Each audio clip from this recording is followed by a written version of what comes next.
વાવથી ખીમાણાવાસ, બુકણા અને અસારાને જોડતો નવો રોડ બનાવવામાં આવ્યો છે, પરંતુ હાલ આ રોડ વિવાદોના ઘેરામાં આવ્યો છે।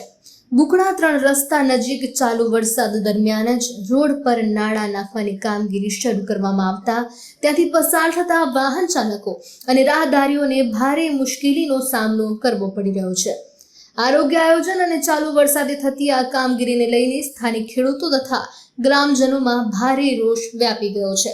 બુકણા ગામના સ્થાનિકે રોષ વ્યક્ત કરતા જણાવ્યું કે ચાલુ વરસાદે નાળા નાખવાથી રાહદારીઓ તો હેરાન થાય જ છે, પરંતુ આ નાળા જે દિશામાં મૂકવામાં આવ્યા છે તેનાથી વરસાદી પાણી સીધું ખેતરોમાં ઘૂસશે અને જમીનનું પણ ભારે ધોવાણ થશે।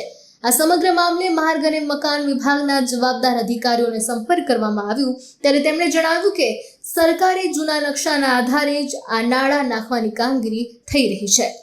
અગાઉ આંતરિક વિવાદના કારણે કામ અટક્યું હતું, જે હવે પુનઃ શરૂ થયું છે અને વિભાગે ગ્રામજનોના આક્ષેપોને ફગાવ્યા છે, ઉપરાંત નિયમ મુજબ જ કામ થતું હોવાના દાવા કર્યા છે। અસારાથી બુકણા રોડની અંદર જે નાળા કાયદેસર હતા એ બંધ કરવામાં આવ્યા છે। મિલીભગતના કારણે રોડ તૂટે છે તો નાળા આવવાને જરૂર છે, નાળાથી ન છે। હાઇડ્રોથી કોઈ સર્વે કર્યું નથી, કોન્ટ્રાક્ટને જેમ મન ફાવે ને એમ નાળા ન છે। સોમવાર ચલાવ્યો છે, એમાં કોઈનું કોઈ ચાલ્યું નથી એમ, બરાબર। તો નાળાની જરૂર છે, અહીંયા નાળા નથી, તો નાળાને આડેધડીમાં નાળા મૂકી દીધા છે, બરાબર।